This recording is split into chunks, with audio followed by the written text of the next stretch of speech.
자, 그래서 구름 그리는 거까지 하다가 좀 끊겼는데, 그래서 우리가 저번에 배웠던 게 종이컵 그릴 때 여기가 눈높이면은 종이컵 그릴 때 이런 거 둥근 거 그릴 때 윗면이면은 여기서는 눈높이가 여기면은 여기서는 그냥 이렇게 일직선으로 보이다가 위로 올라가게 되면은 이렇게 점점 더 이 가로 대비 세로가 더 길어지는 그런 변화가 생기죠. 여기서도 밑으로 내려오게 되면은 저번에 배웠어요. 그래서 여기는 더 둥그러지는데, 그래서 더 내려왔을 때는 컵의 모양이 이렇게 되고 뒷부분이 지우게 되면은 이게 완벽한 투시법에 맞는 컵의 모양이 된다고 배웠는데, 이게 구름도 마찬가지예요. 구름도 어떻게 되냐면은 여기가 1.2C고 1.2C 상태에서 이렇게 산이 이렇게 있고 가로수가 있고, 가로수는 가면서 좀 작아지죠. 작아지고 이때 구름 같은 경우에는 나에게 가까이 있는 구름은, 자, 가까이 있는 구름은 내가 어떻게 쳐다봐? 이렇게 걸려다보잖아. 멀리 있는 구름은 이렇게 보게 되잖아. 그래서 가까이 있는 구름은 이 형태에 가까워요. 멀리 있는 구름은 이 형태에 가까워집니다. 물론 구름의 모양이 복잡하긴 하지만, 그래서 가까이 있는 뭉게구름은 좀 이렇게 위아래가 커요. 그리고 멀어지는 구름은 물론 형태는 다르지만 어떤 식으로든 그지 간에 세로 길이보다는 가로 길이가 더 길어져요. 밑으로 내려올수록. 이런 형태를 이 구름 모양도 이런 형태를 보이는 거예요. 물론 이게 이제 멀리 있는 게 더 막 클 수도 있고 길 수도 있고 한데, 그래서 산 밑에 있는 구름들은 되게 보면 옆으로 길쭉해요. 이렇게 막 길쭉한 구름이 많아요. 막 구름이 깔려 있기도 하고, 그건 이제 공기에 먼지하고 겹쳐지면서 구름이 쫙 깔려 보이게 되는 거죠. 근데 가까이 있는 건 어쨌건 이런 식으로 뭉게구름이 좀 둥글둥글한 느낌이 더 많이 들고, 그러다가 더 멀리 가게 되면은 좀 더 뭉게구름일지라도 좀 넓적하게 연결되어 있기도 하고 이런 식으로. 그래서 구름에 있어서도 이런 모양의 투시가 위에 있는 건 더 둥글고 갈수록 눈높이에 가까워질수록 더 얇아지는 현상이 나타난다 이거죠. 근데 이 투시의 변화하고 자연계는 원래 그래요. 그대로 일치하진 않아요. 하지만 그 원리를 갖고 있다라고 구름을 관찰하기 시작하면 실제 구름이 그렇게 보입니다. 그런데 이런 원리가, 구름에도 이런 모양이 변하는 원리가 있다라는 것을 모른 채로 구름을 감상하게 되면 이상하게 부자연스러운 거예요. 특히 상상화를 그렸을 때.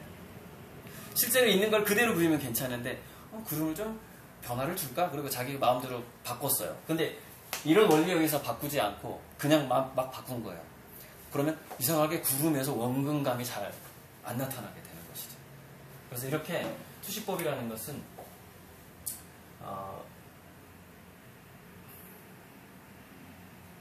졸라맨처럼 사람을 좀 그리자면은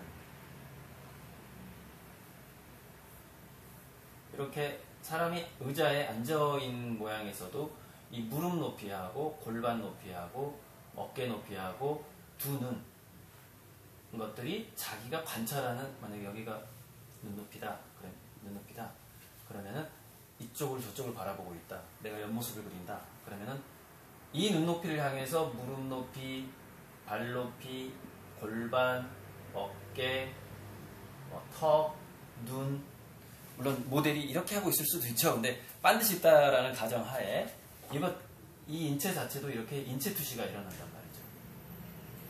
네. 이거를 알고 인체를 그리면 훨씬 더 정확하게 스케치를 할 수가 있죠. 그래서 투시법 자체가 스케치에 있어서 굉장히 중요하고, 이거 전에 우리가 배웠던 게 뭐였냐면은 투시하고 상관없이 세 점의 이 기울기하고 연결점을 직각삼각형으로 정확하게 파악하는 것, 배웠어요. 그러니까 이 삼각형으로 형태 모양을 파악하는 거하고 투시법의 원리에 의해서 그 내가 그리고자 하는 그 면을 파악하는 것, 이거 두 가지가 결합하게 되면 굉장히 완벽하게 되고, 자, 이거하고 이 투시법 배우는 중간에 우리가 뭘 배웠냐면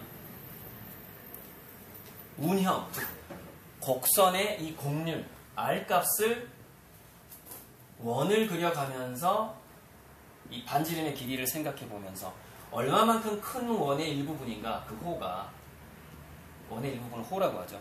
그래서 이 좀 큰 반지름을 가진 원의 호에서 점점점 R값이 작아지면서 작은 반지름을 가진 원의 호로 변했다가 다시 큰 걸로 변했다가, 이게 이제 이 곡선의 변화예요. 모든 곡선이. 그래서 곡선의 변화, 그 어떤 곡선으로 이루어진 물건을 그릴 때는 특정 지점을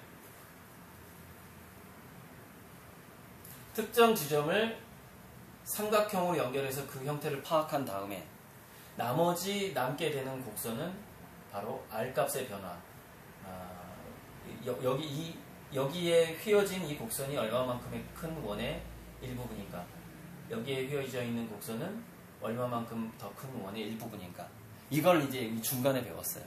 그러니까 이게 첫 번째고, 그 다음에 곡선을 정확하게 관찰하는 걸 배워야 되고, 여기서는 삼각형이죠.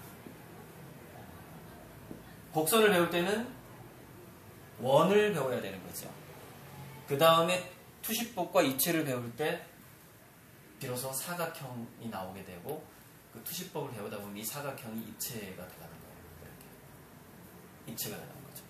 그러니까 우리가 그림을, 형태를 관찰하는 것을 배우는 하나의 그 순서, 이건 제가 직접 아이들을 가르치면서 잡은 순서예요. 이 순서가 좋더라, 발달하는 데 있어서. 그래서 삼각형으로 형태를 보기, 원의 크기의 변화로 형태를 보기, 그 다음에 사각형의 변화로 입체를 보기, 뭐 이런 식으로 그냥 사각형하고 입체로 그냥 합쳐가지고 3단계로 볼 수가 있어요. 우리가 상상조각, 이렇게 머릿속으로 뭔가의 형태를 종이로 잘 옮기기 위해서 우리가 숙달해야 되는, 머릿속에서 사물을 보면서 숙달해야 되는 3단계가 삼각형, 원의 크기, 삼각형에서는 기울기를 배우고, 원의 크기에서는 반지름의 변화에 의한 곡선의 변화를 배우게 되는 것이고, 그리고 그 두 가지가 이 삼각형으로 관찰한 형태, 원으로 관찰한 형태가 공간 속에, 입체 속에가 있기 때문에 마지막에는 입체를 배우게 되고, 그리고 이런 글씨 같은 것이 어떤 입체면에 있느냐에 따라서 그 모양이 달라지는, 그것까지 배우게 되고, 또 그 투시법, 입체 속에서 인체가 있을 때에도 눈높이에 의해서 인체에서도 투시가 이루어진다라는 거, 우리 얼굴에서. 그럼 이런 자연물, 자, 이런 자연물에서도 나뭇잎이, 이건 그냥 그리지 않고 직접 설명을 하자면, 자, 나뭇잎이 이 방향으로 있을 때 하고,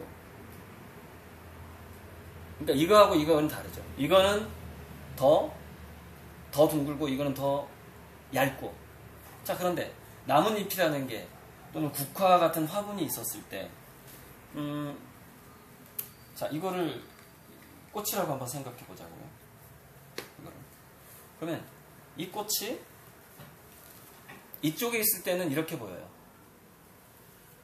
올라오게 되면 이렇게 되죠. 이게 더 옆으로 긴 원으로 바뀐단 말이죠. 꽃이 옆모습이 보이기 시작하고, 그 다음에 이쪽으로 오게 되면 꽃이 뒷모습이 보이기 시작하죠. 바로 이렇게 자연물에서도 기본적으로 이 그 원통, 두께가 얇은 원통 자체가 이렇게 달려있다라는 생각을 해주면서 꽃을 관찰해야 되는 것이죠. 그러니까 그냥 우리가 취미 미술 하러 어디 가면은 그리세요 이러는데, 그게 아니에요. 꽃을 하나 관찰하더라도 이렇게 투시법과 물체 자체를 좀 더 단순한 형태로 먼저 생각한 다음에 그것을 상상하고 나서 자연물을 그리게 해야 된다는 것이죠. 그러면 굉장히 그림은 결국 자연은 영원한 스승이란 말이 있듯이 정말 자연스럽게 사람들이 자연스러움과 그러니까 자연이 가지고 있는 자연스러움이 있고요. 인간이 생각하는 자연스러움이 있어요. 인간이 생각하는 자연스러움은 좀 더 이상화되어 있어요. 좀 관념화되어 있어요. 바로 그 두 가지를 다 알게 될 때 그냥 보통 스케치도 잘 할 수 있고요. 그 다음에 추상화로 넘어갔을 때도 구도를 보는 데 있어서 자연물을 더 오래 그리다 보면 추상화에 있어서도 그 자연이 가지고 있는 구도가 들어오게 되면서도 추상화도 어색한 추상화가 있고요. 자연스러운 추상화가 있어요. 그 몬드리안의 그림을 봐도 추상화가 더 쉬울 거라고 사람들은 생각하는데 추상화에 있어서 구도를 자연스럽게 하는 게 훨씬 더 어려워요. 이런 것 자연물은 그냥 구도가 좋아요. 그냥 이게 대충 앵글 잡아도 추상화는 그 자연스러움의 구도를 그 작가가 어떤 나름대로의 신의 경지에 가까운 위치에 가서 다시 잡아야 되는 거예요. 구도를. 그러니까 익숙하지 않은 사물들을 가지고 자연스러운 구도를 만들어내야 되기 때문에 훨씬 어렵습니다. 추상화가.